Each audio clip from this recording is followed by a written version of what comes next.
So welcome to B2B Craftworks, a podcast about business writing. Good morning, business writers. If you're like most practicing B2B writers, you feel pretty darn confident about how hard you work for your clients and how much they like working with you after they hire you. But do you ever worry your website leaves a lot of that up in the air when they're thinking about working with you? Like, people love you when they hire you, but that's despite your internet presence, not because of it. Okay, So sorry about today that. the conversation is for you and for me, because Maggie Frank-Hsu's specialty is helping people become known as experts in their field in a way that's really authentic and unique to who they actually are, not some manufactured version of themselves. So Maggie, the first thing I wanted to find out from you, someone with a lot of experience in this field, is what is the best and the worst thing about personal branding on the internet? Right. Yes. So thank you so much for having me on. Yeah, when you hit me with this question, I was like a little bit like, oh, I don't actually think about personal branding that much because, but I will answer it. And in answering it, I'll tell you why I don't like think about personal branding that much. I think that, the best thing is that you are getting a chance to really stand out with stuff that you care about. So, I mean, that sounds pretty generic, but what I mean is like the possibility around personal branding is that you take stuff that you already are obsessed with and can't shut up about and love talking about and love thinking about and love hearing from other people what they think about it. And that's what your whole brand, that's what you're about. That's what you talk about on the internet. I mean, so there is actually, a lot of people in a lot of industries, there are people who are doing this extremely well, but actually in B2B writing, there are very few people who are actually doing this well, or at all, right? Because I think when you say B2B, you immediately think about, kind of draining all the writing of personality, right? So personal brand needs personality. But so if you kind of keep in mind what this is really, I mean, yes, there's a lot of better ways to define what a brand is, but if you really keep in mind the North Star of, I just want to talk about stuff that I know a lot about already, and I love talking about, then it becomes really fun, right? And I also told you, like, it's actually secretly like great for people who consider themselves lazy, because you never, if you're defining your personal brand, the things that are like outside of that box are things you hate talking about, things you don't know that much about, things you'd rather leave it to somebody else to be an expert on. And so your personal brand is completely defined by the stuff you like and the stuff you're really smart about. So that's what's the best thing about it. That's why I'm embracing it, is because I don't have to pretend to be smart about something I don't care about. I don't have to pretend to care about things I don't care about. So I would say that's the best thing. The worst thing, I think, as I've dipped, I've done this, I've been doing this for a while now. So like, as I've dipped my toe into really, I'm the face of my business. And so that is a personal brand. I think that there is like a lot of work you have to do on yourself to realize that your personal brand and you as a person are two different things. So I think the hardest thing about that is like your audience doesn't realize they're two different things, and often kind of has a sense that you are something flat, so like an object. And then I think, like, I see a lot of people get tripped up by the pressure to sum themselves up because they think a brand is, a certain color of red with a certain curly font that spells Coca-Cola. That's a brand. And I don't want to be that, and actually, you know, whatever. I'm not a branding expert, but a brand, in my mind, what I'm trying to do is leave a consistent impression so that, like, when I'm not in the room, what are people saying about me? That's my brand. What are other people saying about me when I'm not there? And I want everybody to kind of have that impression be pretty consistent. That's all I'm trying to do. I don't have fonts. I don't have, anyway, that's visual branding. But yeah, I think that people get really, the worst thing is like people feel this pressure that this pressure that it's got to be right, it's got to be perfect, it's got to be really this, not just consistent, but like um, just this. There's this level of perfection that people feel around it that kind of stifles their creativity and is actually the against the point of what you're trying to do in the first place when you're establishing your personal brand. Absolutely. Yeah, and the what came to mind so much while you're talking is the consequences of doing that, because I think writers come to it and say, if I'm too manufactured, if it's too perfect, if it's not really me, then I'm lying to somebody, I'm misleading somebody. um, Negative things could be said about me or perceived about me. So it's like Mm, that risk is there that I think we're gonna we're gonna talk about a little bit later when it comes to these roadblocks that you throw up when there's resistance to yeah. saying who you really are online. But I love that. So it just really resonates. So to warm up a little bit, could you tell us some of your experience with helping people put out more of themselves in their online presence? Yeah, it really started with me. Like I said, I don't like to talk about things that I don't know anything about. So, I have always been, used words to move people to action. And I started out my career in journalism. I received my master's at the Columbia School of Journalism. I lived in New York. I had a stint a few years in small towns where I worked at newspapers. I was like an on the ground reporter, gumshoe, or what Cool. is that the right word, from Carmen San Diego? Anyway, and then when I moved to New York, I worked at magazines, and I was an editor. Um, and then I transitioned. I won't get too far in the weeds, but it had to do with 2008. I the magazine, the whole industry in New York was contracting, and I really was kind of bored, or I didn't see my way forward. I didn't see like what path I was gonna pursue that was going to be really interesting for the next few years. And so a job came up at a startup and I went for it and I got it. And so I was still living in New York and I was learning marketing there a lot because they had hired like a PR person and a marketing person. And because I was doing content for the actual site, I also got pulled into doing some marketing, and that's where I learned what it even was. And definitely, that was like 2010, so there was a lot going on online for businesses. They were finally kind of getting their stick out of their butt about, being on social media and stuff. So we were doing that, and then I worked at NYU, and I worked at a couple of nonprofits, and learned a lot about social media marketing in particular, and email. Everything's all interconnected, so I'd call it online marketing. And then I moved to San Diego 5 years ago. I was 30 weeks pregnant, and 10 weeks later, I had my son. I went on maternity leave from my job that I was working in that was in New York. I was 100% remote. And then I came back and I worked there for about 10 more months. And then I really didn't have a plan, but I was just like, I want to work for myself. So I started my business. So that'll be 5 years in October, I think, or something like that. Wow, new I don't baby, know new about the math, business. but yeah. So I started out with doing social media consulting. I was working with really small entrepreneurs here in San Diego mostly, and just kind of trying to figure out like I had no idea, right? I had never been an entrepreneur, so I didn't know like how to create packages or like what to really sell. I just knew what my skills were, which again is using words to gather audiences and move them to action, right? Um, so I've done all kinds of things, but eventually I landed on this, which is I coach entrepreneurs, female entrepreneurs, um, to to really hone and distill their biggest ideas about their industry. So, and to start being public about those ideas. So my vehicle for that is writing. So I coach them to write, but sometimes at the end of working with me, they find they want to start a podcast or be on video more, or start really focusing on getting speaking engagements, whatever it is. The real point of the coaching I do is to hone your big idea, to really distill it, and get clear on what you're trying to say, and then start saying it repeatedly. So Mm. we can talk about exactly like what that looks like, and I'm excited to go into it. But you know, this is the key to that I found after these 5 years of being on my own, to not being generic, is to really figure out what's that one thing that you came to say.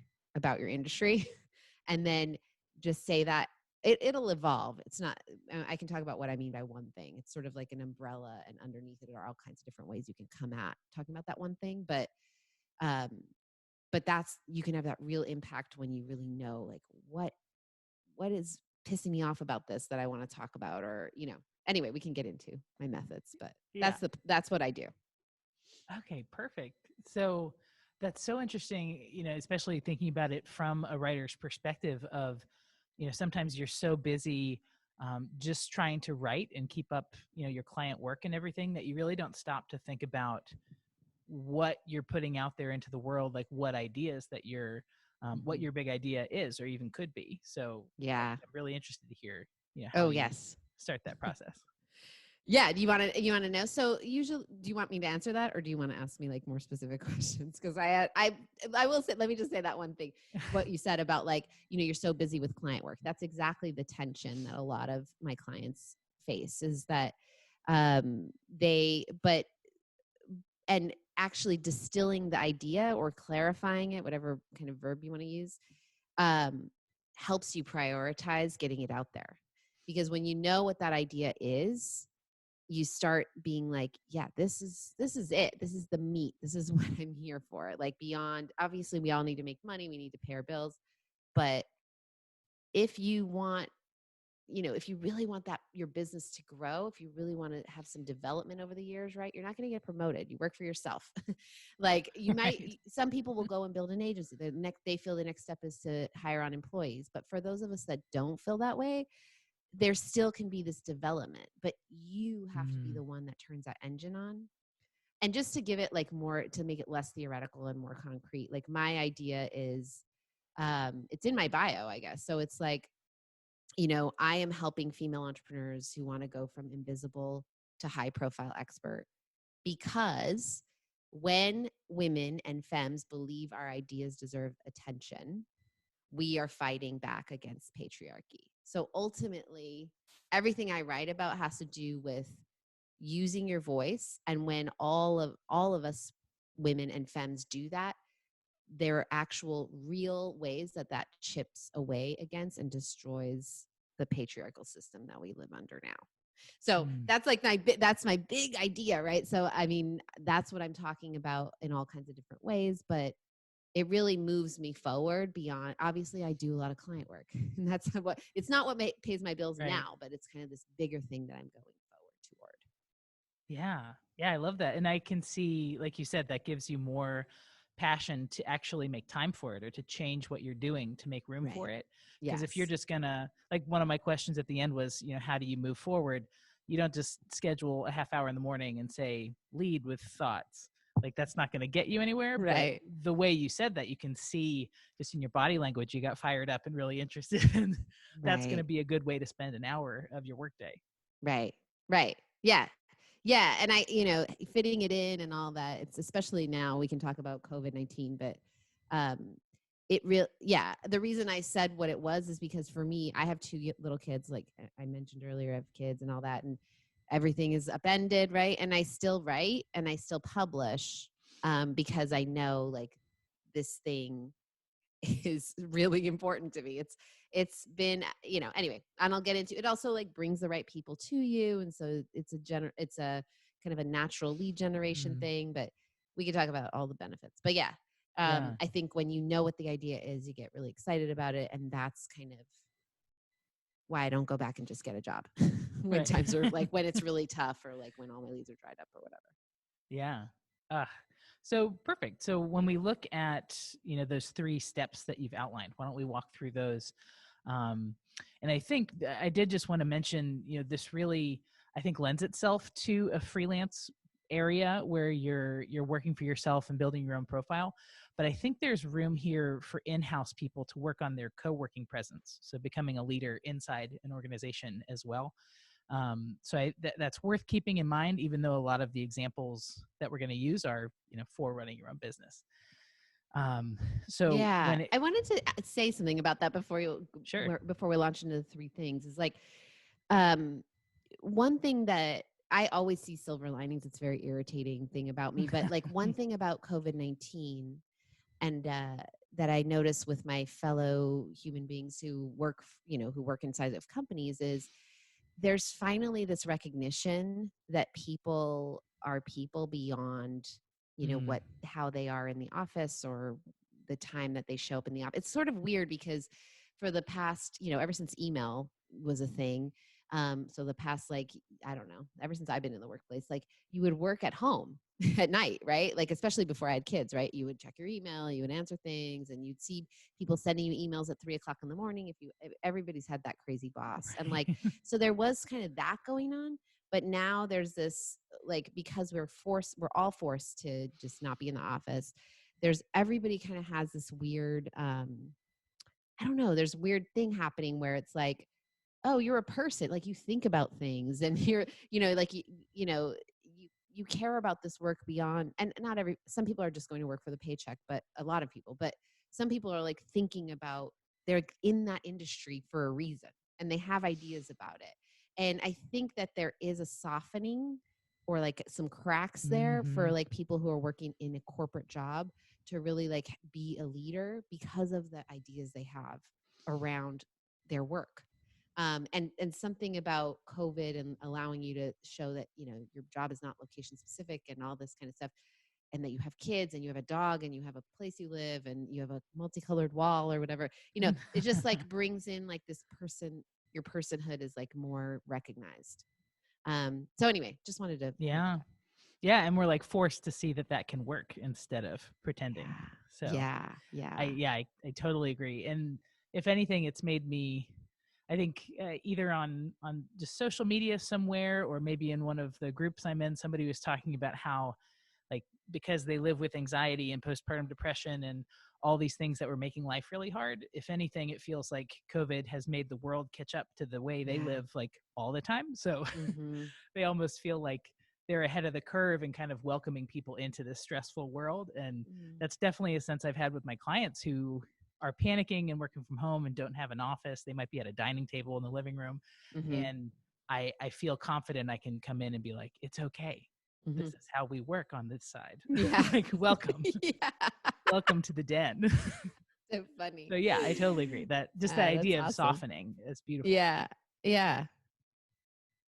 So let's see. So if we want to be beautiful, soft people on the internet, which Mm-hmm. sounds a little awkward, that first step is sitting down to figure out what pisses you off about your industry. Yeah. Tell me more So, about that. yeah. So the first thing, so like big idea, right? Like, how did Maggie like talk? What is she talking about? The patriarchy? That Yeah. sounds really like not something I ever think on the daily, right? So that's like a lot of my clients have that reaction, and that makes sense. And I think like I just the way I came up with that idea was I wrote something down like 2 years ago that really none of the words like patriarchy wasn't in there, but I wrote something down. Like, this is what I'm thinking about, right? And so the first thing to do is like to not get so precious about what you really care about and just start like identifying it, giving words to it, writing those words down, so that you can see them in front of you.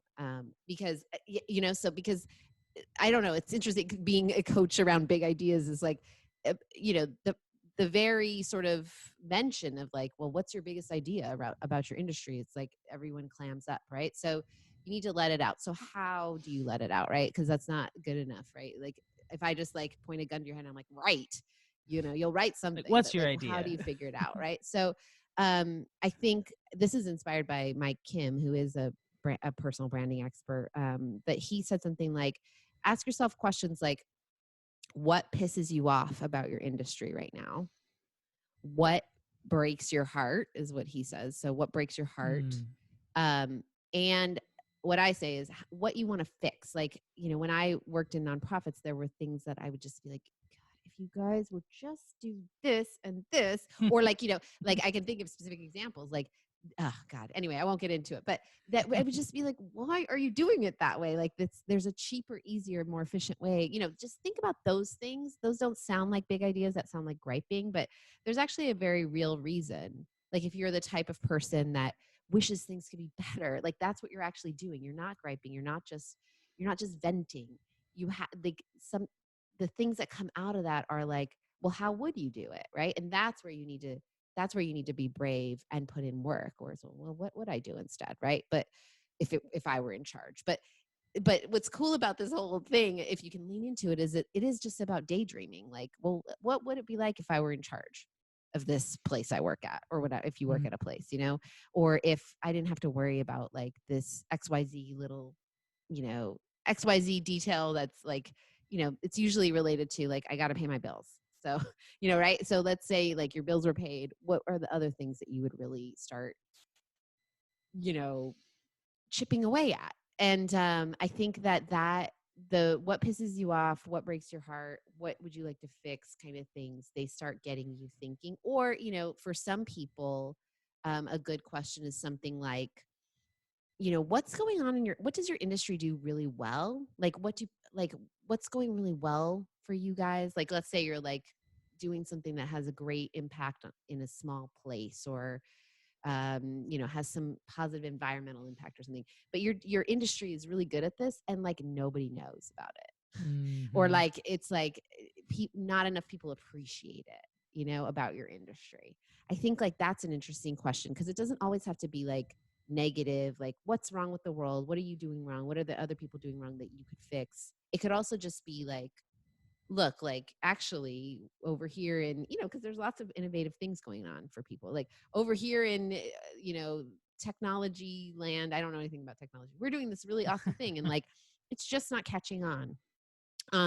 Just stuff like that you just kind of you start getting more excited about. That's a way, like, it's funny. Sometimes I try to work myself out of a job, I think, because like, I'm just like, all you have to do to come up with a big idea is to write down what your big ideas are. Thank you. I'm it's done. Really hard. Yeah.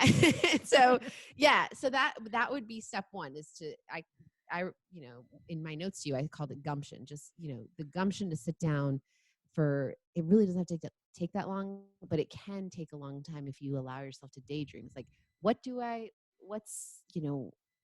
think is out there? I don't want it to always look like this. How do I want it to look in 5 years or 10 years?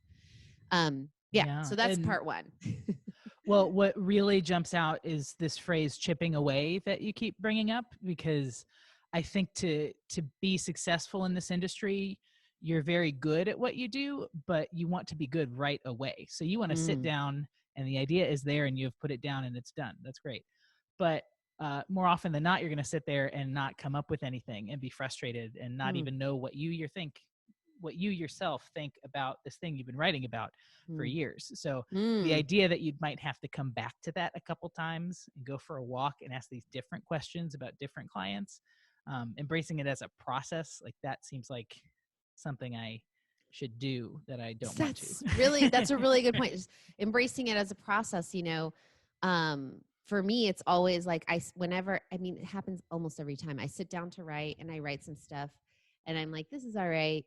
And if I can actually get myself out of the chair and not just like go over to Facebook because I'm kind of done or stuck, but if I can actually get out of the chair, even if I just go to the bathroom, or even if I just like remain in my house, or I go to get a glass of water, like something will click. I go like, oh, but like I'll just like everything's kind of bubbling, and then I'll be like, oh, and then I rush back. It's like when you kind of anyway, these are just like little, I'm talking to writers here, so I'm sure everyone has a trick to make deadline. Like if, you're working with a client, you really got to get that next thing out. Like whatever that trick is, apply it to, apply it. Yeah. Right. So going for a walk, is classic, but it actually doesn't even have to, you can just like get up. And then also like, this really leads into number two. I don't know if you had a question, but my number two my part two of this is like, immediately after you write something down, you will encounter resistance. And it's always, it's just it's so inevitable. It happens so much everywhere in our lives. Like it happens to me, like sometimes if I get a new client, like that next day, I'll be like, yes, unalloyed, just like, good job. I worked really hard to get that client. And then it'll be like, well, I should have charged her more, or I fucked up on this thing, or like, what about that other guy? And like the same thing happens with writing. So you'll write the big idea, and then you'll be like, immediately, you'll be like, that doesn't sound as interesting written down here as it did in my head. Or one I hear a lot is like, there's this other person in my industry, and she actually has 90,000 Instagram followers. And she already says this exact thing that I just wrote down. And it's like, no, she doesn't. We'll get into it, but Yeah. like, no, she doesn't, because she's not you. But also, who cares? Because like, who said that there can only be one person who Right. says a thing? But anyway, lots of ways to cut down the resistance, but just know before you even work on fighting back against the resistance, like, know that it will come. Like, it happens. It's just like immediate. It's just like, there's something in Eastern philosophy about like the second arrow or something. I don't know. That's always like really resonated with me. It's like you do like something, you send this arrow, but then immediately the second thing comes that like tries to whack you down. So, okay. So that's my first thought about resistance is like, don't think that it's just like part of the process. When you said like, this is a process, like it is, you cannot separate it. It will happen to every single person who takes the leap, who like tries to think bigger. Okay. Sorry. Do you have a question? Yeah, Because I then I can go wonder. into it more. I do. I'm filled with Otherwise, questions. I'll just I'm going keep to going. limit myself. Yeah. So when you talk about resistance, so it's so cool to me that it's kind of like as you grow on the business side of writing and like maturing and building character in that side, these business principles start to apply to you that you didn't know about. And one is resistance. And I wonder, is there anything else behind that that could be happening? I think I'm thinking of fear that you might not know about, especially when it comes to if you're more on the introverted side or you like to be behind the scenes, and then suddenly you're gonna say something and put yourself out there, Right. even if it's just LinkedIn, it can be scary. So part of that Right. resistance is like a legitimate fear. Could you talk to Right. some of those? Right. Legitimate fear. I guess like it's legitimate. I mean, Or obviously I'm not an substantial? introvert. What's And the so some introverts like, but well, okay. So I'm not an introvert person to person. Like I'm an extrovert. I will take, yes, that's the truth. But for years, like one of the big reasons I'm actually driven to continue pursuing my big idea and write about it publicly is for maybe 10, 12 years, 15 years. I mean, my whole career until 2 years ago, and I'm 39. I wrote nothing publicly that really mattered to me. I had like a blog and stuff, but it was actually about food, which is not, I mean, I love food, but it's not my career, right? It's not my industry. And, so I would say like before anyone, if they were thinking like, oh, well, she can't really empathize with someone who has a lot of trouble saying what they really think. I actually can empathize because for 15 years I said nothing publicly, and I really tried to toe a line. All I wanted to do was work a job. I never wanted to be an entrepreneur. Like I just wanted a job but the steadiness of like hiding, or well, let's talk about this, Sarah. I don't know if you're going to agree with me, but the steadiness of like being like, well, I just like to be behind the scenes is a total illusion. Like, yeah, you can go your whole life and not say stuff publicly, and that's your choice. I'm not trying to force anybody who doesn't want to. I'm here talking about this for people who are like, I want to, but I want to, I want to, but I'm scared. Or like, I want to, but I think I don't have anything interesting to say, those kind of people. Like that's what this is kind of about, is like, yeah, it's scary. It's really scary to say what you actually think and not like some, tarted up version of what somebody else is saying, or like very generic. We all know, like, what I'm talking about when I say, like, I come from online marketing. Like everyone, like there's like one person who says something original, and then there's like literally thousands of people who say the exact same thing. And that's safe, right? But it's not. A lot of those people, their business is gonna, I'm not trying to stoke even more fear, but a lot of those people, like, they're not really in it for the long haul. They're not creating a business that that is really theirs, right? And so yeah, so I think, like, I guess why I started doing this, why I started being public about my biggest ideas after 15 years of saying nothing, was that, like, I just really didn't feel like I had another choice.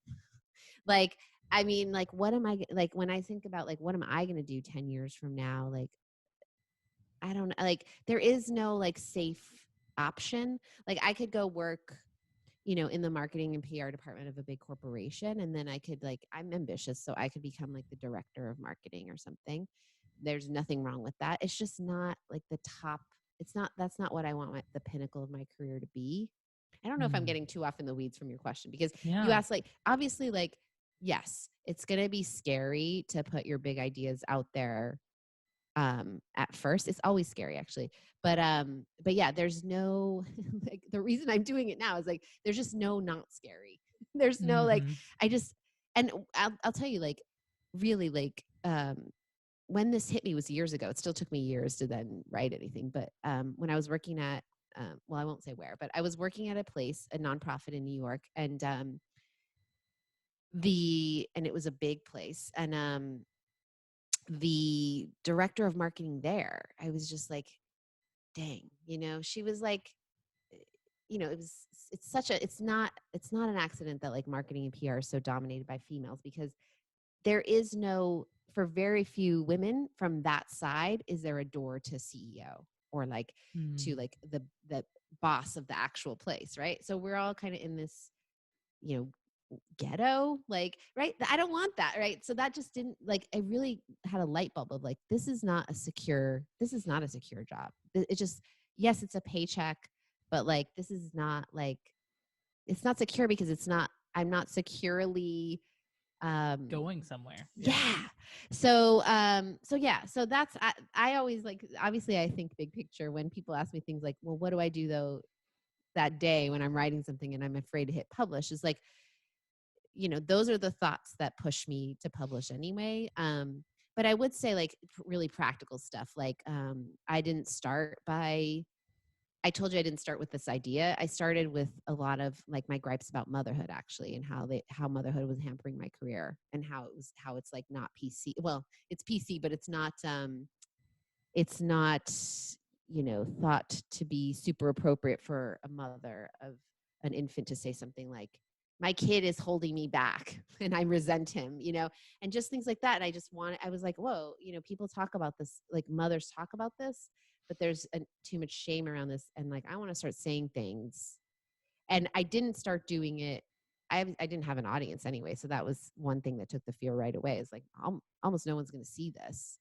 And I started posting it in Instagram stories when that was newer, because very few people watched my Instagram stories, 12. And so that was a great place to start. So I would write things, or sometimes I would do video. Like I said, it doesn't have to be writing.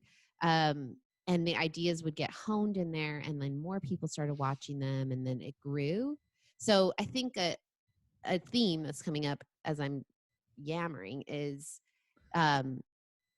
don't stop yourself because you have this idea of whoa, you get overwhelmed by the future, right? It's just right now, if I hit publish, probably not a lot is going to happen. A few people will see it, but and don't talk yourself out of it by being oh my God, what if I develop this huge following and then they all turn on me? It's that's not, we're not there yet, guy. Yeah. So that's my thought. I don't know, what do you think, Sarah, with does that speak to your fear, or what would actually come up for you, do you think? Yeah. I think there's so many layers of this I've been experiencing personally. So definitely, when we phrase it I can see that I need to be doing blank in order to be at a level of writing that I want to be, but I don't know what to do. That can kind of freeze. And one of the practical things I was going to mention is I discovered Voxer has a notes app where you can just leave messages for yourself. So the other day on the ride home, I just started talking about what I could be afraid of if I'm putting a bunch of ideas out there. And it was really helpful to see what came up as if I were talking to a friend, even though I was alone in the car. But that's what got me thinking of some of those legitimate fears that might be there for someone who, just in the B2B writing space, we're so used to being the ghostwriter who's in the background. And so getting attention can feel wrong, I think, for some people when they're used to just doing the writing and just showing off other people. So somehow just finding that leap where you can get attention for what you're doing in a good way seems to be something people are struggling with. I think like a big positive about this kind of about deciding you're going to write, you're going to write about stuff, you're going to be about something, you're going to have this personal brand, public persona thing, is that it really repels the wrong kind of client. So that's another thing is like, so you have to really be ready to not, so you kind of have to be in a place as a freelancer where you've had enough experience where you don't work with whoever waves money in your face. Because this, when you write when you write like your things, your industry changing idea, whatever, your thoughts, your blog posts, whatever, people who would look at that and go, who does she think she is? I don't want to work with her. It's like, bye-bye. Like you don't want those people because they're going to be a pain in your ass. They don't want to work with someone like you. And so you don't want to work with someone like them. They're going to be like the wrong client. You're going to always kind of, everybody's had that client, or like I've had tons of them. Sorry to all of you. I mean, not now, but back when I was doing like everyone more like I've social ever worked media with is terrible. management. No, I have great writing clients, but the back when I was doing some other stuff that wasn't actually a good, I was finding my way. And but I was definitely, let's put it this way, when I was at the stage in my business when I would take anybody who, just anybody who I was one of those people who was like, oh well, $1,000, let's do this or whatever. And and I just had so many clients that were just like really difficult and like and really like it just was a bad fit. And like that's how you learn. It's not worth it, right? You end up not making that much money when you break down the hours you spend or whatever it is, right? And so that's actually another thing that motivated me to start doing this, is that it really does repel people that I don't want to have sales conversations with. I don't want to spend a minute of my time. And it also cuts down the time on converting leads into clients, because even if you're not doing like a funnel or something sexy, right? But you're just like writing and you're pretty public and you email your list regularly, sometimes you'll get some of those people on the phone and they already know you. They know what you're about. They know like what your style is. And like, so they just have like this, there's just like so much, they're not getting to know you. They're kind of like getting into the nitty gritty details. Okay, this is the project. Like, what can we do together? And so that's helpful too. Obviously, that's why most people want to do content marketing, right? But this is content marketing, but it's also just, like I said at the beginning, it's like stuff you would be talking about anyway because you care about it. Yeah. Yeah. And that's just, I feel like that's the point of this entire conversation is when you are a generic writer, you're interchangeable with anybody else. So it comes down to the lowest bidder of who's willing to do it for the least amount. And I literally had that conversation with an agency the other day where they asked, well, just what's the lowest hourly you could possibly do? And it's like, I don't really do that. So right. Let me refer you on. Right. But being able to have that conversation, like you can't do that until you've built your business and you have other options. But this is the kind of stuff that gives you other options. Right. It's funny because it's a bit of a, it's a bit of a chicken and egg thing, because you don't have to wait. I mean, I don't want to, if you are the type of person who's taking anybody, then you're also the type of person who's not going to prioritize writing this stuff. So it's sort of like, for me, it was actually the egg first, I guess, because I wasn't really making enough money to turn clients away when I decided to start turning clients away. I was just sick of them. And I was just kind of like, leap in the net will appear or something. Yeah. And then it did. And that's great. That's my motto. And so I understand that a lot of people don't feel that way, and that's fine, but yeah, I think like, but I will say, since I was someone who went for it before, who started turning away the wrong type of clients, and then I also was writing this stuff, and it definitely did bring me clients to write this stuff. Like, I can get a client from my list, where I never could before, actually. Like, I would just say, like, I'm doing this, and they would be like, yep. It was something small, right? But it's something to start you. And then also, like, my own clients. Like, I have a client this month who has really been hit hard by the crisis, catastrophe, collapse. And she decided to write something that she was really passionate about, that didn't have a pitch at the end and didn't necessarily connect to anything. And then so one particular organization reached out where they were like, I really like what you said about this topic. I guess to get more specific, she was talking about like website accessibility for disabled people. And then she happened to have on her list like an organization that works with, or is a nonprofit that works with disabled people, or something like that. And they reached out and they were like, so tell us about your services, right? So not saying Yeah. that happens every time, but like I have lots of stories like that where it's just like when you put like something out there that really stands out, it's like people are like, what was that? Who is this?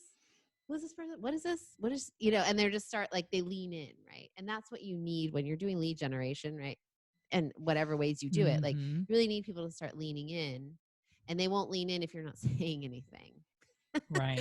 Yeah. So, And that I just was reading, I've just discovered like David Perel, and that idea of serendipity in writing online and mhm. how that just generates that goodwill that can come back to you in really surprising ways. But Oh, that's that's cool. I've never heard of him. I'm so gonna look true. that up.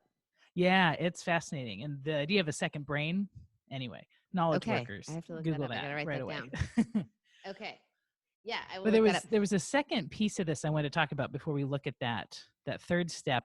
Sure. And it's like you've naturally been talking about how writers can talk about their industry. Whereas I think by not niching and by not picking things to be an expert in, writers end up talking about writing like their Mm-hmm. big idea. And I Mm-hmm. think that's a pet peeve of mine when you go to a writer's site and they're talking about as a child how they had a red pen and they loved writing stories and everything. And to me, that's when it comes to business writing, that's not necessarily what you want to lead with, because then this prospect is thinking about you as a child doodling. And like, that's not the most Such a good compelling point. business case to hire you. Um, so I love that idea that when you're thinking about these things, try to think about industries you're working in and what you see working behind the scenes, talking with all those subject matter experts, all these trends and white papers that you're reading as research. That gives you a little power to be an analyst in that situation, Yeah. and see what jumps out at you. I think, yeah. I mean, tell me. So, okay. So I hope my advice is truly like applicable. Like, if you're, hopefully, if you are niching down, like you're doing it because you're interested, like there's a reason, like you Mm-hmm. like this industry, it's something about it speaks to you. And so, I mean, we could talk a little bit about like maybe you have like that I'm not an expert fear, like, okay, well, I can't say like, I this trends I see, but like if you're working with more than one business in an industry, and you like, people are going to actually appreciate like an outsider's perspective, and as long as you're honest, like I'm an Mm-hmm. outsider, and so therefore you can always spin things that sound A negative disclaimer. into Yeah. positives, but it's not even a disclaimer.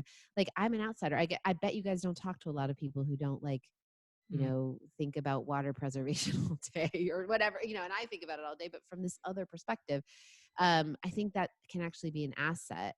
The other thing that I do, because I'm not an expert on anything but writing, actually. So when I want to talk about like motherhood, and well, I'm an expert on motherhood, but let's see, whenever I want to talk about something and I have this little reticence, like people are going to think like, who does she think she is? Like, I always like will come at it from the point of view of, look, this is the experience that I've had. Like, literally, like everything is always, the reason I'm writing about something is driven by an experience I had, like talking to Mm-hmm. somebody or reading something. And so I'll just go like, look, I talked to this person, and we were talking about this and this, and isn't that weird? And I always kind of come at it in this really conversational way versus like, you know, I don't know, versus giving advice or something. Yeah. Yeah. Take the pressure off. Yeah, I think if you really, a fun way, I don't know, this writing should be fun, but all my clients hate it when I say that, but because it's like, it is like, shitting a brick. So how is that fun? But it actually should be fun, because it should be kind of like, you're observing something or something's sticking out at you, and like you really want to talk about it, and then you do talk about it, and you kind of like, you go, and the conclusion can kind of be like, well, I thought about it this way, I thought about it that way, and I'm not really sure, how I would solve this problem. It seems like, you could do it this and this way, but then you would have this and that possible unintended consequence. Like, these are interesting things, you don't have to. I think it makes it really uninteresting when you write something that you feel like you have to then tie up with a bow at the end. Like, so I Mm. figured it out, I solved it, and call me if you, like that's stupid. That, I mean, people are going to see through that right away. Right. So, Yeah. I think that can be helpful I hope this makes sense. I think that can be helpful with addressing your fear of like not being an expert who knows everything. Is like nobody knows everything. If you go in there and you pretend, if you go in there and you know everything, everybody's going to see you're pretending. That's actually what the imposter does. So you just come in and you talk about what you do know, what you're not sure about. And then that invites people to write you back, right? To comment, to engage. Again, they're leaning in. And if there's any prospects in there, then you're starting conversations with people that can lead into client work. So it's actually like I haven't had a single client who's seen it as a benefit, and it's always a benefit to be like curious and not, this person from on high that's going to fix everything or something. Right. Yeah, and to just be thinking in public, like how attractive that is when we see other people do that, but then we think we're not giving enough if we do that. Especially in writing, like for people to see how much you think about your craft. Like a marketing manager, they don't want to think about it. Yeah. They want to hire somebody who thinks about it all the time. So doing that in public shows, what you're about. Thinking in public. God, that. I got to steal that from you, because that's exactly the transformation that I underwent personally. Is like, I was having all these fascinating conversations with like genius women. And like for years, my friend circle, really cosmopolitan, sophisticated people, had done great things. And none of those things were happening in public. And like, as soon as they did, it was like really like caught fire. People were like, oh, I've been thinking about this too, or whatever. But the engagement was huge. Perfect. I'm sure I took that from somebody smarter than me. I just can't think of who that might have been. Whatever. We're stealing it. I'm an online marketer, so that's what I do. Anyway, just kidding. So for the final step in the process, so combining the concept of a big idea with your actual personality and experiences, what are some examples we could share there? Right. Yeah. So I think what I meant by that was like,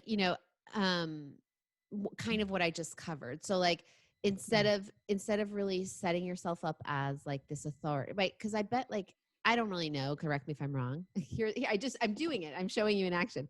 So I don't know, but Sarah, you're more of an expert. So when you're a B2B freelancer, right? Like you might feel a lot of pressure to be kind of corporate-y or to like remove your personality because you want to show them that you can ghostwrite and all that. And so there's probably a tension there, a tension there. But like, I think that,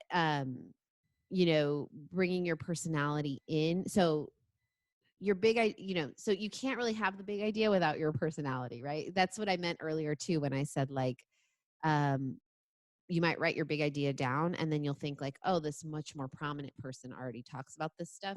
But that much more prominent person like doesn't have your personality or set of life experiences. So, so you'll actually come at that idea in a way that really resonates with people who do resonate with your person, like that combination of your personality and life experiences and what you're trying to say about what needs to change or what you're excited about. So, so yeah, let's give it an example, I guess. Like, I don't know. I guess I'm going to do me as an example again. Like, like when I talk about like smashing the patriarchy, I didn't make that up. And like, I also didn't make up like find your voice and all that stuff, right? We hear that from a lot of people, but there's something about like all the different experiences I've had that give me confidence that like all of it together is unique. So, the way I come at it from motherhood, my life experience, like way back with, my childhood and the history of my family, which I won't get into, but all that stuff is coming in to really like push this idea forward that like we need to give ourselves permission, to put our words in the world. And when we do that, we connect with other women and there's like an impact that happens and there's this ripple effect and it all is about dismantling patriarchy. So anyway, I don't know if that was a great example, but yeah, I think that I think once you know what your big idea is, like I don't know, it's an allowing thing. It's giving yourself permission to put your personality in. Instead of like doing something, it's about not doing, like not reining yourself in, not editing it, not not Trying to removing the commercialize. personality. Yeah. Yeah. And I think that, like my best advice there is really to write as though you're journaling and then to edit it for public consumption. So write as though like it's just for you, and then this is part of what I do for clients is like I edit people so that like I want the whole thing, and then I can rein it in. But if you're reining it in from the beginning, Mm-hmm. it never quite gets that like it doesn't have all the color and all the juiciness and all the flavor. So yeah, I don't know. What specific questions do you have about like I mean, the other thing I wanted to say about, well, actually let me let you talk. What do you think about that? Yeah, no, again, just so much. And I think this kind of bleeds into one of the questions I was going to have about, balancing. I guess there's this phenomenon with thought leaders now where it feels like there's rapid rotation between like talking about their successes and skills and then confessing how super depressed and pathetic they are. Yeah, Like God, that's really like they're interesting. trying to be vulnerable, but then it's being paired with like this super macho, like dominate the world kind of content. So I wonder, where does vulnerability come into this when you're putting your whole self out there, but you obviously want to control it a little bit, because it's, you have to go out and be consistent with it. But does that even Great question. turn into a coherent question? Yes. So we're not talking about how to put your whole self out there. Actually, we're talking about how to not be generic, right? And how to put your personality in, but not your whole self. So I'm actually like really not on board with even talking about vulnerability. I don't know. I guess like, I mean, I'm a big fan of Brene Brown, and I get what you mean by the word vulnerability, but vulnerability to me means intimacy. So it means like somebody that you can trust. You get in front of someone you can trust, then you can be vulnerable. Like I actually don't think, and this is again, so this is not what most people I hear are saying. Like, I don't think like when you're building a personal brand, like the point is to be vulnerable. I think you want people to get to know you. So you want to be knowable. You want to be like, so you want to be really authentic, but vulnerable. I'm just kind of like, yeah. So my thought about that is, again, if you're going to use a story that I think it's okay. So I think it's actually a quality of a leader to say something like, I actually don't know. Right. Like, or I don't know what we should do about this, especially around COVID and like the last month. Like anyone who was saying they knew, nobody was, most people weren't. And anyone who was, you just couldn't take seriously. So I think it's okay to be like, I don't know, or I don't know where this is going, or I don't know exactly how to fix this or how to tackle this challenge. But I just don't think like, you should share stuff that's not processed. And I don't think you should share stuff that's not connected to your big idea. This is another good reason to know what your big idea is, right? So if you're sharing something, so I've shared stuff about like, my personal, a lot, like I talked about motherhood, right?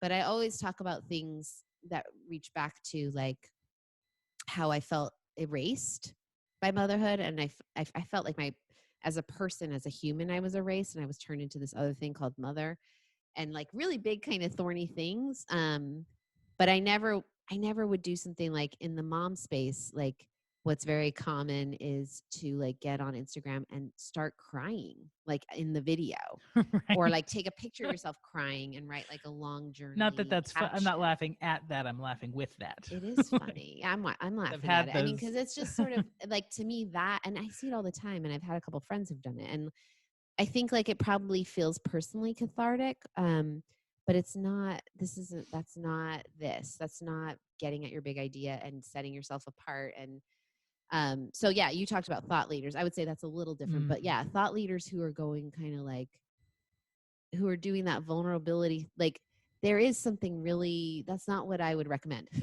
That like, we want to be knowable, and we always want to be telling stories that make us, we want to be telling, stories that make us look like a whole person. So real people don't always know the answer. So it's okay not to know the answer. It's okay to say that publicly. I think it's actually a leadership quality, like I said. But the line comes when you're just talking about stuff that like makes you feel really sad, or like that you just you really haven't processed. There's a difference between processing something and the end of the processing is, I don't really know what I was supposed to learn from that. I think, and then not processing it all and just like processing it on air, or Yeah, within, having emotions at people. yeah, kind of airing it all out. I think that's, I should probably get deeper in. I should write something about like what the difference is, but yeah, I feel like I have an instinctual sense, and sometimes I make a mistake again, right? Like sometimes I mess up. Sometimes I go too far on one side, too navel gazing maybe, but I think that I have an instinctual sense for like what the difference is between people can learn something from this hard experience I had, and I'm just here to kind of really navel gaze and feel sorry for myself. No, I'm laughing because my hand keeps twitching to take notes, and it's like, no, I'm recording this. It's okay. It's good. I Yeah, can yeah. get back. No, that is so helpful, because I think from an outsider perspective, you see people questioning things or sharing failures, and my mind goes to, oh, that's vulnerability. You have to go talk about how much you suck. That's the process. When as a professional looking to meet clients and have them know you, that's not what you're going to do. So Right.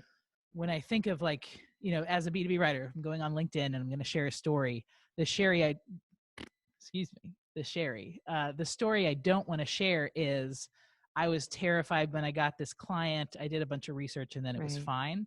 The story is, sometimes I don't always know where a project is going to go, but this time I learned about blank and we did blank and here's the result. Like it's processed. You're not venting. So that's really helpful. Yes. Yeah. That was a great example. Yes. Boom. Leave it there. That was really good. Cause I was thinking about like, but I won't, of course. I was thinking about how, again, with COVID-19, like when everybody's kids were sent home, and I just was like flummoxed by people who were just like, I'm just going to pretend like I can do everything I was doing, but I have no childcare now. And like, so there are ways into talking about how that is, but what you don't want to, what that's like, basically you're getting a lot less done and whatever. And then, all the kind of things that we just went through in the last 6 weeks. But what you don't want to do is kind of go like really kind of take your iPhone and just like do a panorama of your living room. Like that's not gonna like, look how awful my life is. Right? Like, so but there are lessons that we got. Again, I always see silver linings and everything, but like there are lessons that we had from that really hard experience. And like, those are kind of interesting, right? Like those are connection points with like like people who might hire you who also are going through this experience and are also like, and like what you said earlier about like they feel this shame, like I should be able to get work done, and somehow it doesn't compute for them. Like, no, you can't. Like these people are always asking you for snacks, like like and so anyway, so but your example also exact same thing. It's like there's a difference, and I'm all for, and I think it's essential to have boundaries when you're doing this kind of stuff, because there's a lot that doesn't belong online. Yeah, no, and it's so helpful to have someone who navel gazes and thinks through the process, because otherwise you really are just watching what other people are doing and just picking up these really big, vague concepts and then trying to execute it. And it's not working out. I'm thinking in particular of a LinkedIn post I wrote. I'm going to go delete now because I was definitely just like looking at that emotion, and I picked an emotion and then put it out there. But it definitely, like, I cringe whenever I see it. It doesn't feel super aligned with what I'm talking about. Okay. In a really helpful way. So, reposition that to be more processed. Not processed foods, but processed emotionally. Yeah. Or you could just leave it there and just be a person who doesn't do everything perfect. Right. I don't know if I could handle that. Okay. The next thing I'd be crying on LinkedIn or the LinkedIn Live, just sit there weeping. With the sippy cup. I mean, it should be a meme. Like there's so many. But yeah, so I mean, just to like unpack what I just said to you, like it's okay to not do this perfectly every time. That's sort of the meta lesson of like the whole thing. It's like if you want to do something big, you're not going to do it right the first time. You're not going to do it right every time. And that is just like resistance. That is absolutely like what you're signing up for, is to not doing everything perfect every single time. Perfect. Ironically. Well, cool. Were there any parts of the process that we missed? Because otherwise I was just going to say thank you, because this has been really helpful. Yeah, I mean, the thing that we didn't really talk about, and I'm not going to get too far into, is like why it's so important to be public. Like for your audience, like, you know, it's definitely like gonna, like I said, gonna repel the wrong people and bring the right people to you. And I think anyone who wants to know really more about like the connection between women doing this and dismantling patriarchy can go to my website and read all the kind of, because I've written so much about that. This isn't just about self-improvement or self-development and the right, you know, because that's journaling and there's a place for that, you know, writing your big ideas and keeping them private. But the public piece of this is essential for women to lead in whatever industry you're in. I don't care if you're in a male dominated one or not. And like to really be, to lead and to have impact on other women who can also lead. So the public, getting public, that piece is really important. And it's obviously what we've talked about the whole time, but just in case some people are going like, oh yeah, you know, so I'll be journaling about this. It's like, okay, well, go ahead and journal, but also like, I would love to see more people getting public because, and especially more women, because it has a huge impact. Yeah. And I'd like to connect that to, you know, how much you can charge and your earning and the value that you bring, because getting public and having ideas about your industry and embracing that you can have ideas about your industry is a big part of being that partner and consultant, instead of just the writer monkey who gets the assignment and, you know, charges a very low rate and is interchangeable. So to me, being yourself online and being comfortable, you know, being a real person instead of somebody who's interchangeable and generic, that's just where a sustainable career is going to come from. That's so smart. That's really good. Yeah. Yeah. Cause that's like for people, solos, it's like that there's just so like, I always think of it as the difference between being a VA, like, and you know, like a VA is just like, I assign you stuff, and someone who can actually charge money is like, no, we're not doing it that, like, actually the best course of action is this. And you like have more of a role in defining what the work even is, and then how much it costs and what the value is and all that. So for sure, agree. Yeah. And then we get into the value ladder, and that's even more fun. Yeah. Yeah. Well, perfect. Thank you so much for your time. And did you want to share, you know, your website, or maybe if you have any projects going on that people could check out? Sure. So getting on my email list is the best way to kind of get more of these ideas. I send a weekly newsletter. It's really it's always the big idea, just coming at it from all kinds of different ways. So if you want to see how someone does this, I do it. And so you can get on there by going to MaggieFrank-Hsu.com. So that's Maggie Frank-Hsu, but it's HSU.com. Thanks for tuning in, everybody. And thank you, Maggie, for helping us talk about something that is really hard to talk about. Because for so many B2B writers, we're used to focusing on the business side, which is finding and keeping clients, the writing side, writing well and staying, you know, within those industry standards. We don't really think about how treating ourselves as a business and having a voice of our own is important for both of those other two things. Because when you have a strong brand, when you're not just another generic writer interchangeable with anybody else, your business is going to grow better. Your clients are going to value you more.